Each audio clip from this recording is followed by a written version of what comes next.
Le poison coulait dans mes veines comme un serpent froid, et je sentais mon cœur s'arrêter, battement après battement, dans le silence étouffé de cette cuisine parisienne.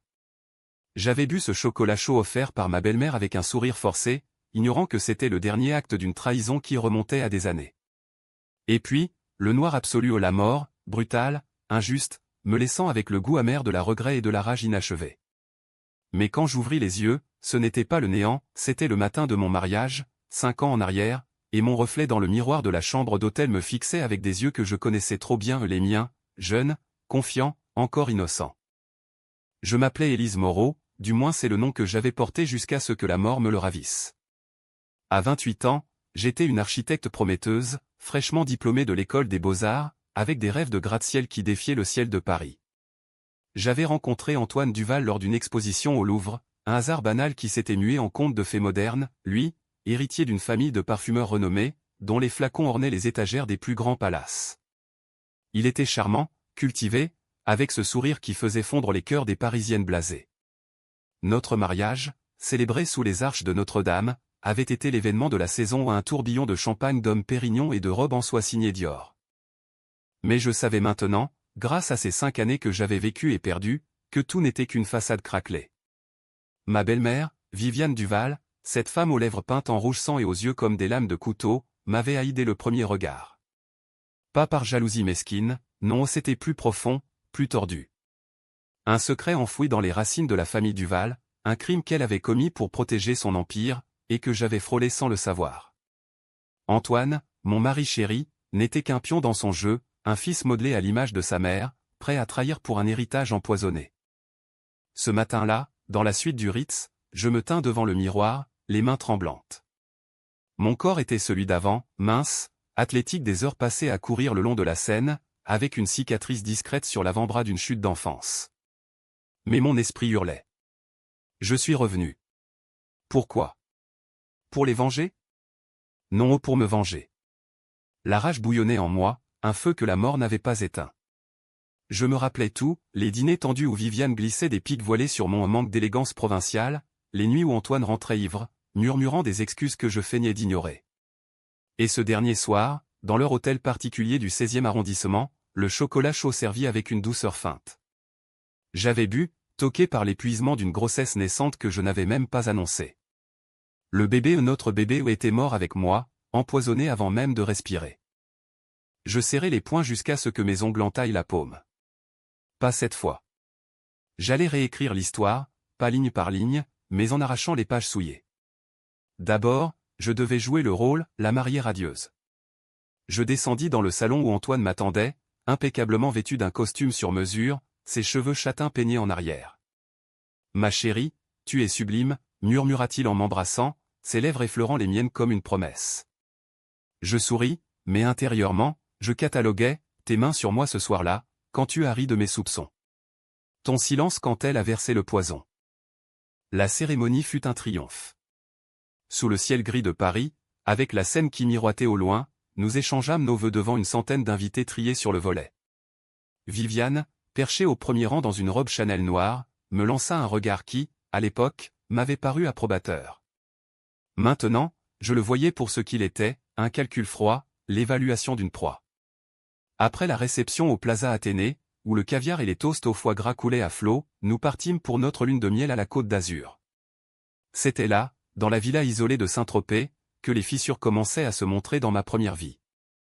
Antoine s'était assoupi sur la terrasse, un verre de rosé à la main, tandis que je fouillais discrètement son téléphone, un geste impulsif, né d'une intuition que j'avais ignorée. Les messages avec sa cousine Élodie, une mannequin filiforme aux lèvres pulpeuses, étaient explicites, rendez-vous dans des hôtels discrets, promesses chuchotées. J'avais pleuré cette nuit-là, seul dans notre lit king size, me convainquant que c'était une passade. Idiote, me maudis-je maintenant, en regardant par la fenêtre de la voiture qui nous emmenait vers le sud. Tu aurais dû le confronter. Mais non, tu as choisi le silence, par peur de briser l'illusion. À Saint-Tropez, je décidai de commencer ma revanche subtilement. Pas de cris, pas de scène, les Duval excellaient dans l'art de la discrétion empoisonnée. Le soir de notre arrivée, lors du dîner aux chandelles, je commandai un vin rare, un Château Margaux 1982, et en versai un verre supplémentaire pour Antoine. À nous, mon amour, dis-je, levant mon verre avec un clin d'œil. Il but, riant de ma soudaine audace. Mais j'avais glissé dedans une dose infime de somnifère, achetée en pharmacie sous prétexte de gélag. Rien de mortel, juste assez pour qu'il s'endorme profondément. Tandis qu'il ronflait, je fouillais la villa. Les Duval avaient des secrets, je le savais, des dossiers financiers cachés, des lettres jaunies dans un coffre. Dans le bureau de la chambre d'amis, derrière un tableau de Matisse, info, ironiquement, je trouvais une mallette en cuir. À l'intérieur, des contrats notariés, des transferts bancaires vers des comptes offshore, et une lettre datée de 1995. Adressée à Viviane de son mari, le père d'Antoine, décédé accidentellement d'une overdose de médicaments. Ma chère, si tu insistes pour ce divorce, je révélerai tout, l'argent détourné des usines en Asie, les ouvriers exploités qui ont péri dans l'incendie que tu as couvert. Les mots dansaient devant mes yeux. Viviane n'était pas seulement une belle-mère jalouse, elle était une criminelle, une femme qui avait tué pour l'empire familial. Mon cœur s'emballa. C'était le premier fil de l'écheveau. Dans ma première vie, j'avais découvert cela trop tard, lors d'une enquête personnelle qui m'avait valu des menaces anonymes. J'avais confronté Antoine, qui avait nié, pleuré, juré fidélité ou pour mieux me livrer à sa mère. Maintenant, je photocopiais tout avec mon téléphone, envoyant les scans à une adresse email anonyme que j'avais créée en chemin. Preuve numéro 1, pensais-je, un sourire froid aux lèvres. Les jours suivants furent un jeu d'équilibre précaire. 2 jours, j'étais l'épouse en amourée, promenade main dans la main sur la plage de Pamplonne, dîner dans des bistrots cachés où nous mangions des fruits de mer frais. De nuit, je creusais. J'appelais un vieil ami de l'école, un journaliste au monde nommé Julien, sous prétexte de recherche pour un projet. Élise. Ça fait une éternité. Qu'est-ce qui t'amène? Sa voix chaleureuse me rappela une innocence perdue.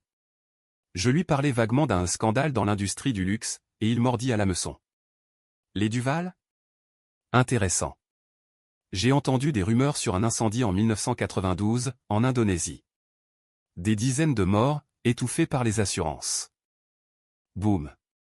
Le puzzle se mettait en place. Viviane avait orchestré l'incendie pour couper les coups, falsifiant des rapports pour blâmer un court-circuit. Son mari l'avait découvert, menaçant de divorcer et de tout révéler. Elle l'avait drogué, simulant un suicide. Antoine, alors adolescent, avait été conditionné à croire la version officielle, un père faible, déprimé. Mais des bribes de vérité avaient filtré, et mon mari, au lieu de se rebeller, avait choisi la loyauté et l'héritage. De retour à Paris, après la lune de miel, la tension monta d'un cran. Viviane nous invita à dîner dans leur hôtel particulier, un bastion de marbre et de cristal au cœur du 8e arrondissement. Elle servit son fameux chocolat chaud, cette boisson épaisse et réconfortante qui masquait si bien les poisons. Dans ma première vie, c'était là que tout avait basculé. Pour célébrer votre retour, mes chéris, dit-elle, ses yeux verts les mêmes qu'Antoine pétillant d'une fausse tendresse. Je sentis l'odeur, un soupçon de bitter allemand, le marqueur du cyanure. Mon estomac se noua. Merci, Viviane, répondis-je, prenant la tasse avec un sourire. Mais au lieu de boire, je la posai, feignant une migraine. Antoine, chéri, bois le mien. Il est plus sucré, comme tu aimes. Il hésita, mais son amour pour les douceurs l'emporta. Je fis mine de me lever pour de l'aspirine, et en un geste fluide, échanger les tasses. Le cœur battant, je le regardai avaler une gorgée. Rien ne se passa immédiatement, le poison agissait lentement. Viviane plissa les yeux, sentant le vent tourner. Ce soir-là, Antoine se plaignit de nausées, attribuant cela au vin. Je l'accompagnai à l'hôpital, où un lavage d'estomac sauva sa vie. Les médecins parlèrent d'une intoxication alimentaire, mais je vis le doute dans leurs yeux. Viviane arriva en trombe, hystérique, accusant le traiteur. Moi? Je restai en retrait, observant. C'est le début, belle-mère. Ton empire va s'effriter, tasse par tasse. Les semaines suivantes furent un tourbillon de suspicion. Antoine, pâle et irritable, me posa des questions, tu as vu quelque chose d'étrange? Je feignis l'innocence, mais semai des graines. J'envoyai anonymement une copie de la lettre à Julien, qui publia un article discret dans Le Monde, l'ombre des parfums Duval, un incendie oublié en Asie. Les actions de la compagnie chutèrent de 5%. Viviane appela, sa voix un sifflement au téléphone, Élise, ma chère, nous devons parler. Seule. Nous nous rencontrâmes dans un café du Marais, un lieu neutre aux murs tapissés de livres anciens.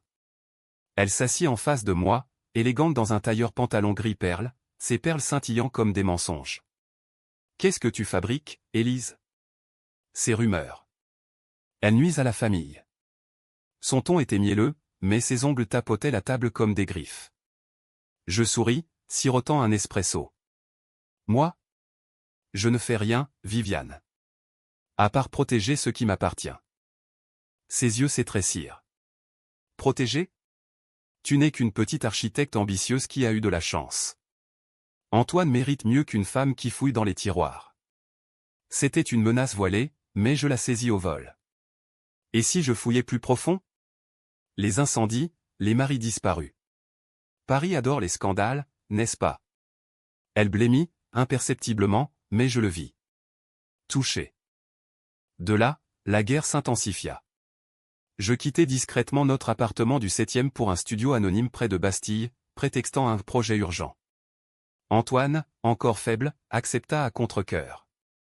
Seul, je contactai un avocat spécialisé en droit des affaires, une femme coriace nommée Claire Lefebvre, qui avait ruiné des dynasties pour moins que ça. Madame Moreau, vos preuves sont solides, mais dangereuses. Viviane Duval est connectée au juge, politicien. Vous risquez gros. Gros? J'avais déjà tout perdu une fois. Je veux les actions d'Antoine sécurisées, et un divorce en vue d'adultère. Claire arqua un sourcil. Adultère? Preuve. Je lui envoyai les captures d'écran de Saint-Tropez. Elle rit, un son sec comme un couperet. Parfait. Et pour le reste? On creuse. Pendant ce temps, je jouais sur 2 tableaux. Avec Antoine, je redevenais l'épouse aimante, dîner romantique autour d'argent, où la vue sur la cathédrale illuminée masquait nos silences. Il me confia ses doutes, maman est étrange ces temps-ci. Et cet article. Papa n'était pas suicidaire, Élise. Il y a des nuits où je me demande. Je hochai la tête, posant ma main sur la sienne. Dis-le, mon amour. Admets-le. Mais il se tut, fidèle à son sang. Viviane contre-attaqua. Des rumeurs circulèrent dans les cercles parisiens, j'étais une gold digger, une hystérique jalouse. Un tabloïd People publia une photo truquée de moi avec un amant imaginaire. Je ripostai en fuyant vers Julien, un dossier complet sur l'incendie, avec témoignages d'ouvriers survivants en Indonésie, obtenu via un contact freelance. Le Monde titra, Duval Parfum, le prix du silence. Les actions plongèrent de 15%. Viviane m'appela à minuit, arrête ça, Élise, ou tu le regretteras. Regretter? J'ai déjà regretté de vous faire confiance. Je raccrochai, le cœur en feu. C'était le moment des décisions controversées. Devais-je détruire Antoine avec elle? Il avait trahi, oui, les infidélités, le silence sur les crimes familiaux. Mais dans ma première vie, j'avais vu des éclats de l'homme qu'il pouvait être, des matins tendres, des rêves partagés de voyages en Toscane. Le tuer symboliquement, ou le sauver? Je choisis le gris moral, je lui envoyai anonymement une copie de ses messages avec Élodie. Qu'il se confronte à sa propre pourriture. Sa réaction fut un appel éploré, Élise, c'est faux. J'étais perdu, mais je t'aime. Des sanglots, des promesses. Je le laissai mariner, tandis que Claire déposait la demande de divorce. Le tribunal, influencé par les fuites médiatiques, bloqua les actifs de Viviane temporairement. Elle paniqua, organisant une réconciliation familiale dans leur maison de campagne en Normandie. C'était un piège, je le sentais. Mais j'y allais, armé de mon téléphone enregistrant et d'un flacon de laxatif dans mon sac, une arme pathétique, mais symbolique. La maison, un manoir du 18e avec jardin labyrinthique, respirait l'opulence fanée. Antoine m'accueillit, les yeux rougis. Viviane, en hôtesse parfaite, servit le thé. Paix, mes enfants? Son sourire était un masque. Nous parlâmes des heures, des non-dits accumulés. Antoine craqua le premier, maman, l'article. Papa. Elle nia, mais je vis la fissure. Puis, mon tour, Viviane, et si on parlait de 1995? La lettre? Elle se figea, la tasse tremblant. Quoi? Je sortis mon téléphone, lisant à voix haute. Antoine pâlit. Maman. Non. Le chaos éclata. Accusation, cri. Viviane se leva, furieuse, espèce de petite salope. Tu vas payer pour ça. Elle attrapa un couteau à fruits sur la table, un geste impulsif, désespéré. Antoine s'interposa, mais je fus plus rapide, je renversai le thé brûlant sur sa main, la faisant hurler. Assez, tonnai-je, la voix que j'avais réprimée pendant des vies. La police arriva, appelée par un voisin alerté par les hurlements. Viviane fut emmenée, menottée, son empire s'effondrant en direct. Mais le twist vint d'Antoine, dans la voiture qui nous ramenait à Paris, Élise. Je le savais. Pour maman. Et pour Élodie, c'était sa idéo pour te discréditer. Mon sang se glaça. Il n'était pas une victime, il était complice. Les lumières de Paris défilaient comme des fantômes flous par la fenêtre de la voiture, mais mon esprit était ailleurs, piégé dans le regard d'Antoine, ce mélange de peur et de défi qui confirmait tout. Il avait su. Pour le meurtre de son père, pour les infidélités orchestrées, et probablement pour le chocolat chaud fatal. Comment ai-je pu être si aveugle, même en sachant? La rage remonta, un acide qui rongeait les vestiges de notre amour. Je serrai le volant en non, c'était sa voiture, ses mains sur le changeur de vitesse, mais je me sentais aux commandes pour la première fois. Élise, écoute-moi, plaida-t-il, la voix brisée par l'épuisement. C'était pour protéger la famille. Maman m'a tout dit quand j'avais 20 ans. Papa. Il nous aurait ruinés. Et toi, avec ta grossesse, elle paniquait. Elle voulait juste te faire partir, pas te tuer. Un rire amer m'échappa, secouant mes épaules. Te faire partir? Avec du cyanure? Antoine, tu mens même à toi-même. Il accéléra, les pneus crissant sur l'autoroute A13. Je t'aime. On peut recommencer, divorcer discrètement, je te donne tout. Tout? L'argent taché de sang? Non. J'avais déjà décidé, la vengeance ne s'arrêterait pas à Viviane. Elle engloutirait les Duval jusqu'à la moelle. Arrête la voiture, dis-je calmement. Il obéit, surpris, garé sur une aire d'autoroute déserte, le vent du large portant l'odeur salée de la mer. Je sortis, l'air froid de la nuit mordant ma peau. Élise? Il me suivit, vulnérable dans son pull en cachemire. Je me tournai, les yeux dans les siens. Tu m'as trahi 2 fois. Dans cette vie, et dans l'autre. Fini. Avant qu'il ne réagisse, je sortis le dossier que Claire m'avait préparé, demande de divorce, avec clause pour saisie des actifs, et une clause controversée de donation forcée à une fondation pour les victimes d'exploitation ouvrière. Signe, où le monde aura les messages, les aveux, tout. Ses mains tremblèrent sur le papier, l'encre bavant comme ses larmes. Tu es un monstre, murmura-t-il. Non, juste une femme qui a bu du poison. Je remontai en voiture, le laissant là, silhouette solitaire sous les étoiles. Demain, les journaux parleraient de l'arrestation de Viviane pour tentative de meurtre et suspicion d'homicide ancien. Mais ma guerre continuait. De retour à Paris, mon studio devint un QG. Julien, mon allié inattendu, m'invita à son bureau au Monde, un antre enfumé de piles de papier et d'écrans clignotants. Élise, c'est du lourd. Les Indonésiens veulent témoigner. Mais Duval riposte avocat, pression politique. Il alluma une gauloise, exhalant la fumée en volute grise. Je hochai la tête, étalant mes cartes, la lettre, les transferts bancaires, même un enregistrement de la dispute en Normandie, capturé par mon téléphone. Publie tout. Et ajoute ça, Antoine savait. Julien siffla. Ça va le détruire. Il est ton mari. Ex-mari, corrigeai-je mentalement. C'est le point. La famille Duval est pourrie de la racine à la cime. Il accepta, et le lendemain, l'article éclata comme une bombe, l'Empire Duval, meurtre, trahison et un héritier complice. Les télévisions en boucle, les invités sur France Inter disséquant le scandale. Les actions s'effondrèrent de 40%. Viviane, en garde à vue au commissariat du 8e, hurla son innocence au micro, mais les preuves s'accumulaient. Antoine m'appela 100 fois, passant du désespoir à la fureur. Tu me ruines.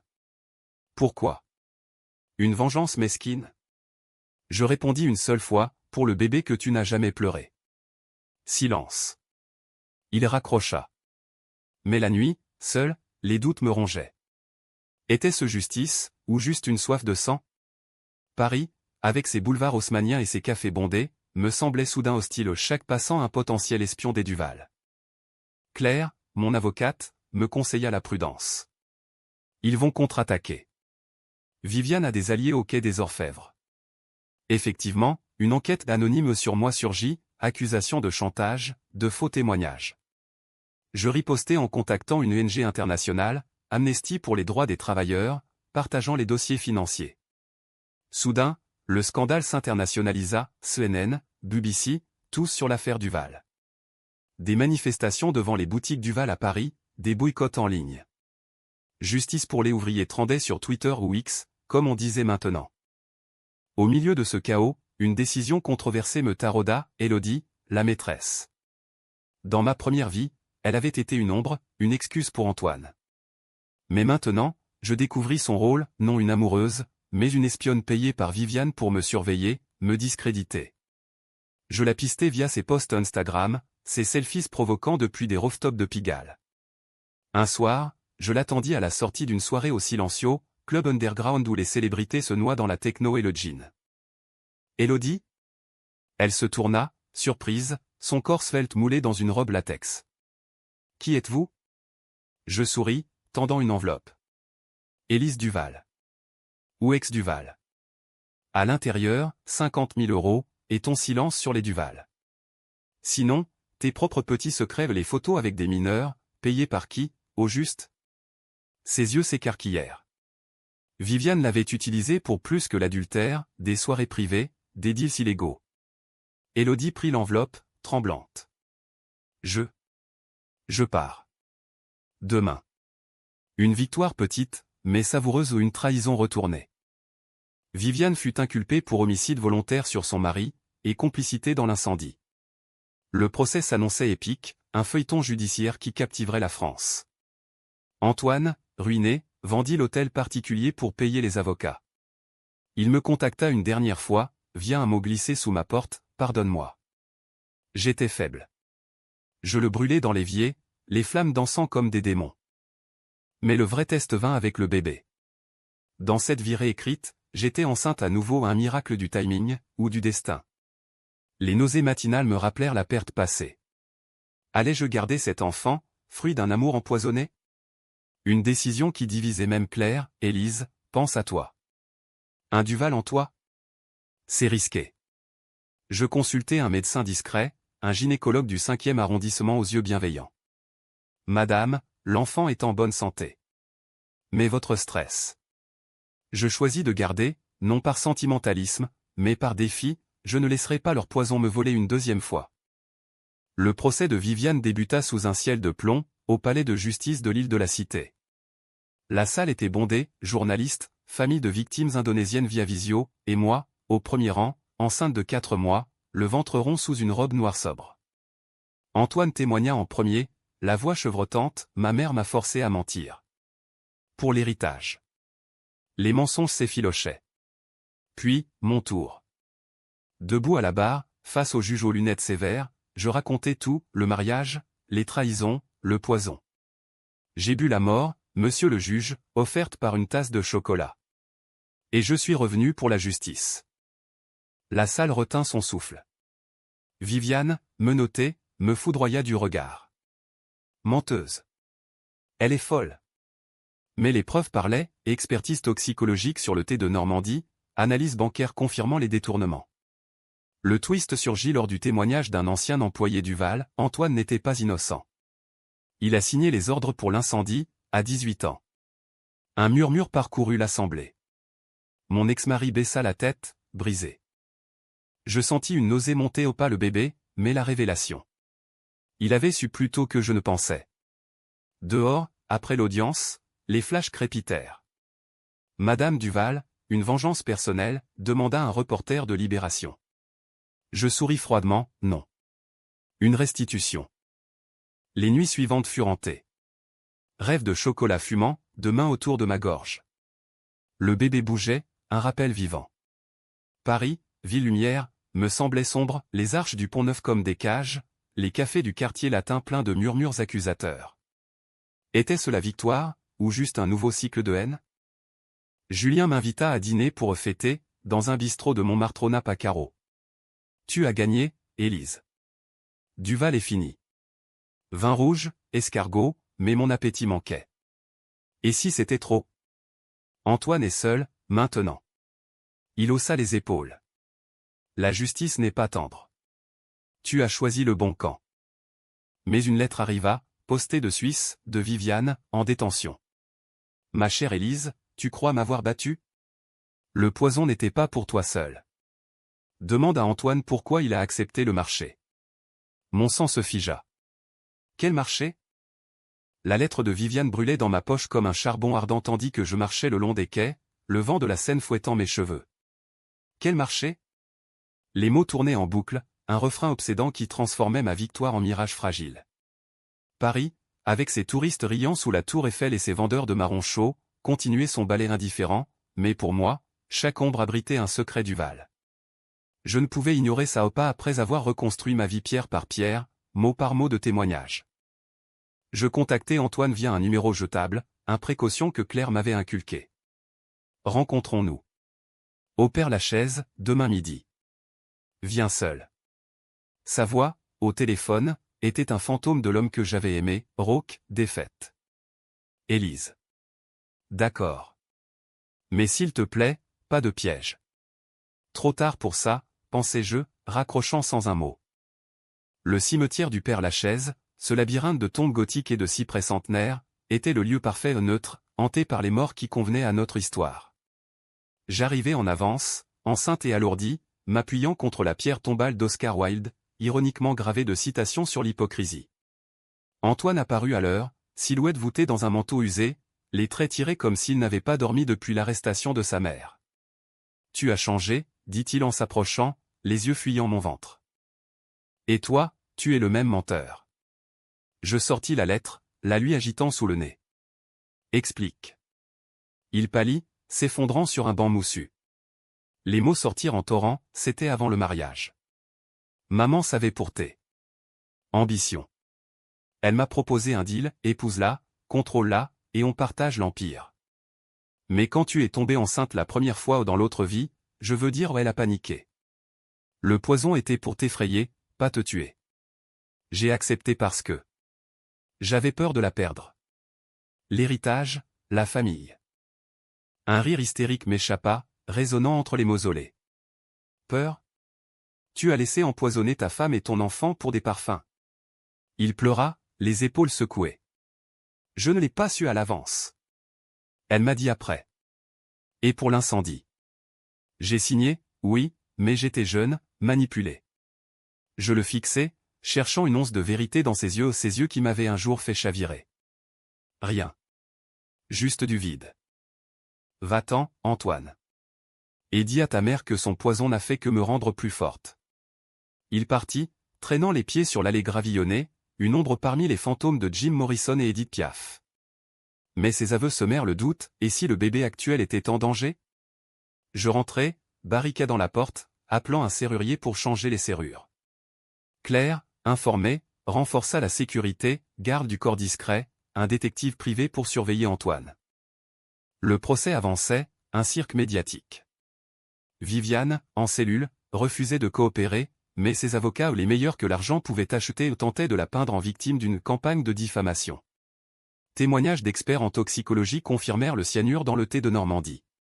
Les familles indonésiennes, via des avocats parisiens, demandèrent réparation civile. Je devins une icône malgré moi, interview avec Anne Sinclair sur France 2, où je parlais de trahison féminine dans les dynasties françaises. Les femmes comme Viviane Duval incarnent le pire du patriarcat ou elles le perpétuent pour survivre. Mais la controverse éclata avec ma décision la plus osée, j'annonçai publiquement que je garderais le nom Duval pour l'enfant, transformant l'héritage en legs pour la justice sociale. Mon fils ou ma fille portera ce nom comme un étendard contre l'injustice. Les féministes applaudirent, les conservateurs hurlèrent au scandale. Antoine, furieux, tenta un recours légal pour dénigrement familial. Ridicule où le juge le débouta en 5 minutes. Julien, devenu un confident improbable, m'emmena à un vernissage au centre Pompidou pour détendre l'atmosphère. Parmi les abstractions colorées de Rothko, il confia, « Élise, tu joues avec le feu. Et si Antoine craque ?» Je haussai les épaules, sirotant un jus de fruits. Qu'il craque. J'ai survécu à la mort. Mais intérieurement, la peur grandissait. Des ombres me suivaient, une voiture noire près de mon studio, des appels muets. Le détective confirma, Monsieur Duval a engagé des voyous. Rien de grave, mais surveillez vos arrières. Une nuit, ça arriva. Je rentrais d'une réunion avec l'ONG, l'estomac noué par le bébé qui gigotait. Dans l'allée sombre de ma rue, deux silhouettes émergèrent costauds, masquées. Madame Duval ? Un message de la famille. Le premier lança un coup de poing, j'esquivai, le cœur en panique, attrapant mon spray au poivre. L'autre me plaqua contre le mur, son souffle rance, laisse tomber le procès, ou le gamin paie. Le spray les frappa, cris et jurons, et je courus, hurlant pour un voisin. La police arrêta les agresseurs des ex-employés Duval, payés par Antoine. Preuves irréfutables, virement tracé. Au commissariat, face à l'inspecteur, un homme bourru nommé Laurent, je déposai plainte pour menace. Ça va loin, madame. On l'interroge demain.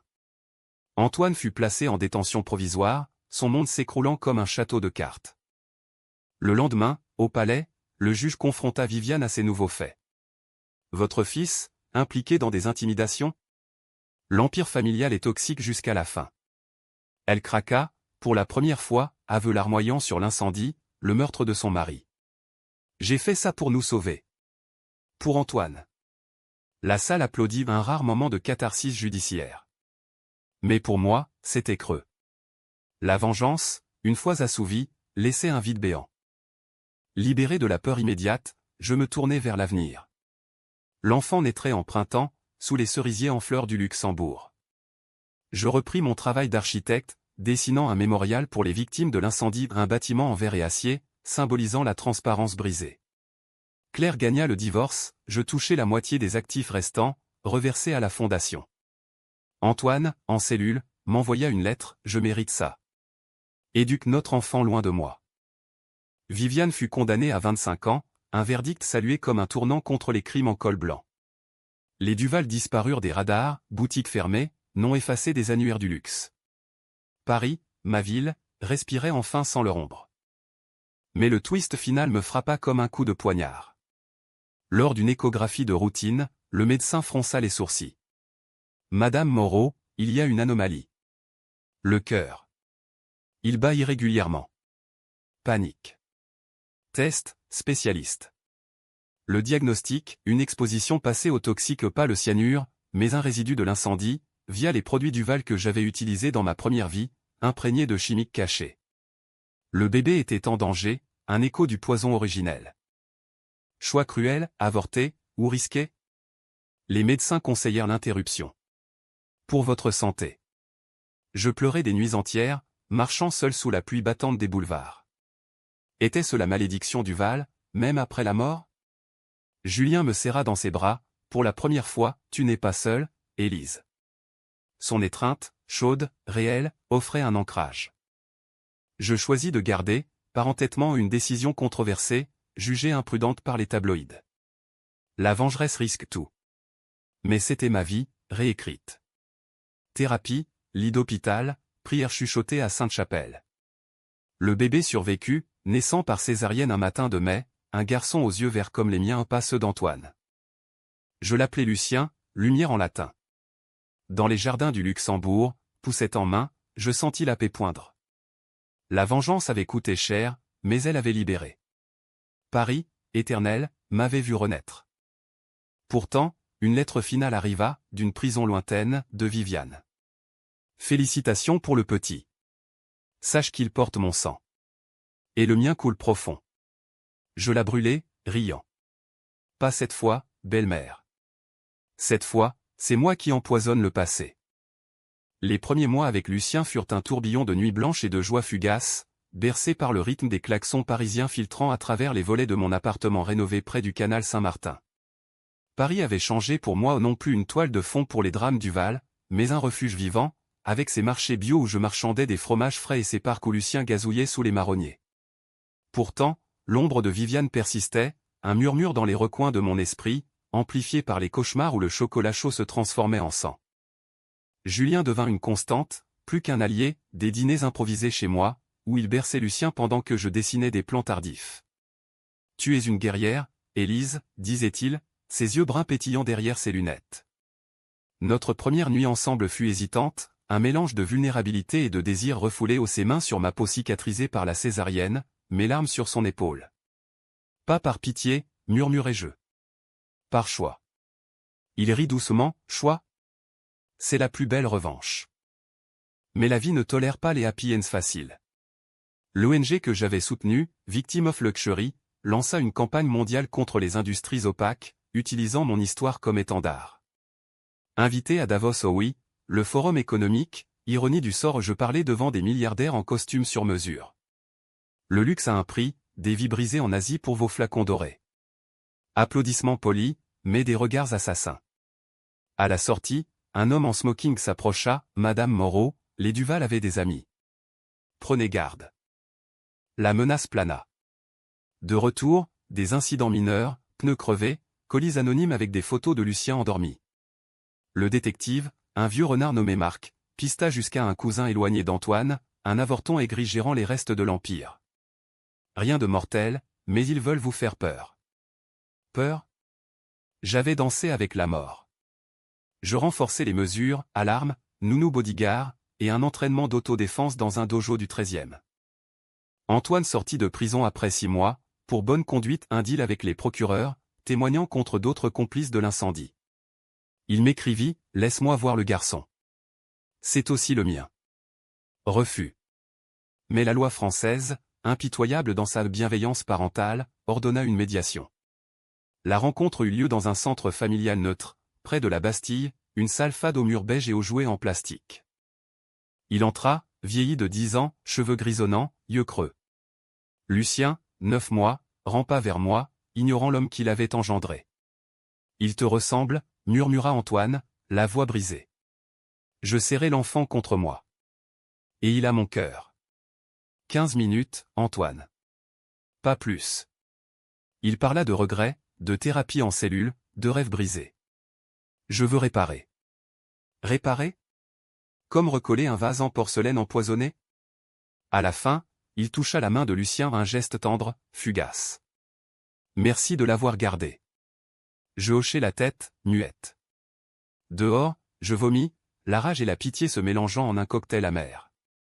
La décision controversée vint alors, accorder ou non des visites supervisées. Claire argumenta contre, il est toxique.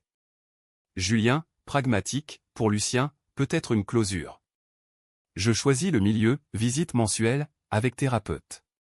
Pas par faiblesse, mais par calcul ou laisser Antoine s'attacher, puis couper net si besoin. C'était cruel, machiavélique, et ça me rongeait. Suis-je devenu comme elle? Viviane, de sa cellule à Fresnes, lança un appel, réduction de peine pour coopération. Elle avoua plus, un réseau de corruption avec des politiques, des pots de vin pour licence d'import. Le scandale rebondit, éclaboussant l'Élysée. Macron lui-même commentait en off, un chapitre sombre de notre économie. Je fus cité comme l'héroïne anonyme, un titre qui me fit rire. Anonyme? J'étais la une de Paris Match. Mais le vrai twist frappa lors d'une visite routine à Lucien chez le pédiatre. Son cœur. Stable, mais surveillait le stress maternel. Stress? Ma vie était un fil tendu. Cette nuit-là, un appel anonyme, le petit porte le sang du Val. Un jour, il saura. Panique. Je changeai de numéro, déménageai vers un appartement sécurisé dans le 11e, avec vue sur l'Opéra Bastille. Julien proposa, viens avec moi en Bretagne, 1 mois. Pour respirer. J'acceptai, emmenant Lucien dans sa maison familiale près de Quiberon, un cottage battu par les vents atlantiques. Là, loin des intrigues parisiennes, nous fîmes l'amour sur des draps de lin salé, Lucien dormant au berceau. Je t'aime, murmura-t-il un matin, les vagues en fond sonore. Moi? J'hésitais. L'amour, après la trahison, était un risque. De retour, l'escalade. Antoine viola les termes, une visite non supervisée, où il tenta d'emmener Lucien pour une balade. La nounou alerta, police intervenue. Il fut réincarcéré, pour violation de probation. Sa lettre depuis la cellule, tu m'as piégé. Comme maman. Non, il s'était piégé lui-même. La vengeance culmina au procès de Viviane, pour corruption. Je témoignais à nouveau, enceinte de. Non, Lucien en photo sur mes genoux. Elle a empoisonné non seulement des vies, mais des institutions. Condamnée à perpétuité, elle s'effondra en cours, hurlant « Élise. Tu es ma malédiction. » Gardes l'emmenèrent, son rouge à lèvres étalé comme du sang. Libéré, je fondai ma propre agence d'architecture, Moreau Transparence, spécialisée en bâtiments éco-responsables pour ONG. Succès rapide, un centre pour victimes de travail forcé à Belleville. Lucien grandissait, riant aux pigeons de la place des Vosges. Mais une nuit, un rêve, moi, buvant le chocolat, mais cette fois, je le recrachais sur Viviane. Réveil en sueur. Était-ce fini? Presque. Un dernier appel d'Antoine, je me suicide ce soir. Dis à Lucien que je l'aimais. Clic et panique. Je courus au commissariat, mais trop tard, il s'était pendu dans sa cellule, une note, pour elle, la vraie coupable.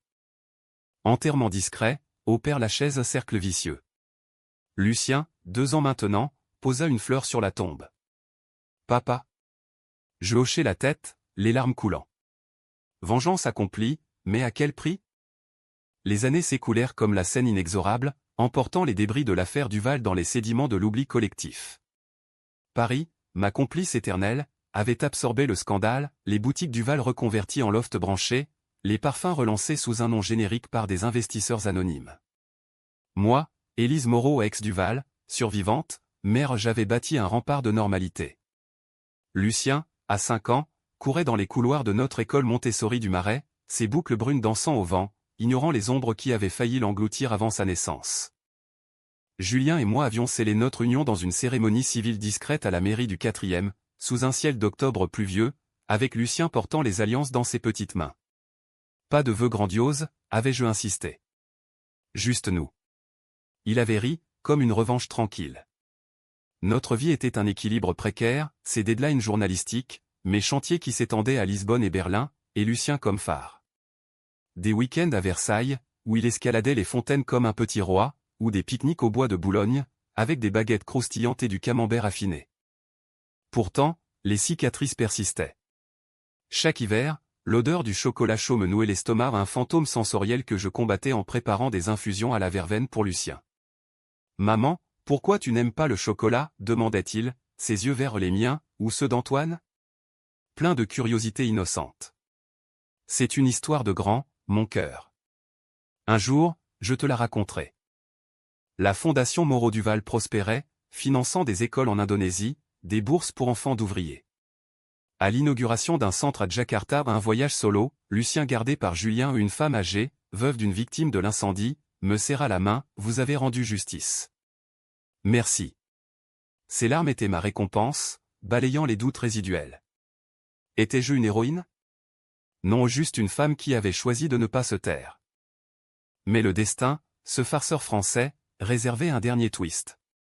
Une lettre, postée de Fresnes, arriva un matin de printemps, de Viviane, libérée sur conditionnel après 10 ans pour remords exemplaires. Ma chère Élise, le temps guérit. Je veux voir mon petit-fils. Une grand-mère repentie. Mon sang se glaça. Conditionnel? Pour une meurtrière? Les lois françaises, avec leur indulgence pour les âgés, avaient frappé encore. Je consultai Claire, grisonnante mais toujours acérée. Refusé. Elle n'a pas changé. Mais la justice ordonna une rencontre supervisée, pour le bien de l'enfant. Lucien, curieux, c'est qui, mamie Viviane? Je déglutis, une dame qui a fait des bêtises. Mais on va être prudent. La rencontre, dans le même centre familial, fut surréaliste. Viviane entra, vieillie, cheveux blancs en chignon strict, tailleur fané, mais les yeux et l'âme inchangés. Lucien, timide, s'accrocha à ma jambe. Bonjour, mon trésor, roucoula-t-elle, tendant une peluche. Il la prit, méfiant. Nous parlâmes poliment, météo, école. Puis, seule à seule pendant que Lucien jouait, elle murmura, tu as gagné, Élise. Mais le sang appelle le sang. Il a les traits d'Antoine, mon Antoine. Et votre poison, répliquai-je, voix basse. Elle sourit, un rictus édenté. J'ai payé. Laisse-moi racheter. Mensonge. Le superviseur nota des tensions, la rencontre s'arrêta là. Mais Lucien, rentrant, dessina une grand-mère avec un grand sourire. Elle est gentille, maman? Je serrai les dents, peut-être. Les visites continuèrent, sporadiques. Viviane envoya des livres, des gâteaux testés en labo, paranoïa oblige. Julien fronça les sourcils, c'est du grooming. Elle veut une porte d'entrée. Il avait raison. Lors de la 5e, elle glissa à Lucien un pendentif, pour la chance, mon chéri. Ce soir-là, il fit une réaction allergique et nickel, banale, mais mon cœur s'arrêta. Hôpital, piqûre, et une analyse, traces infimes de toxiques organiques. Pas mortels, mais intentionnels. Fureur. Je portai plainte, empoisonnement sur mineur. Viviane nia, mais les preuves résidues sur le pendentif la renvoyèrent en cellule. Son appel final, enregistré, tu m'as tout pris, Élise. Même en mourant, je te hantrai. Elle se suicida 2 semaines plus tard, pilules avalées dans sa cellule, un écho ironique de son mari. Enterrement solitaire, que je n'assistis pas. Lucien, apprenant des années plus tard, haussa les épaules, elle était méchante, hein maman? Je hochai la tête, l'enlaçant. Mais toi, tu es la lumière. À 35 ans, je regardais en arrière, une virée écrite, des trahisons enterrées, une famille recomposée. Julien, Lucien, et moi un trio imparfait, mais vrai. Ma revanche? Pas la destruction, mais la création, un monde où le poison ne triomphe plus. Paris, sous un ciel bleu rare, scintillait. J'avais bu la mort, et craché la vie. Fin.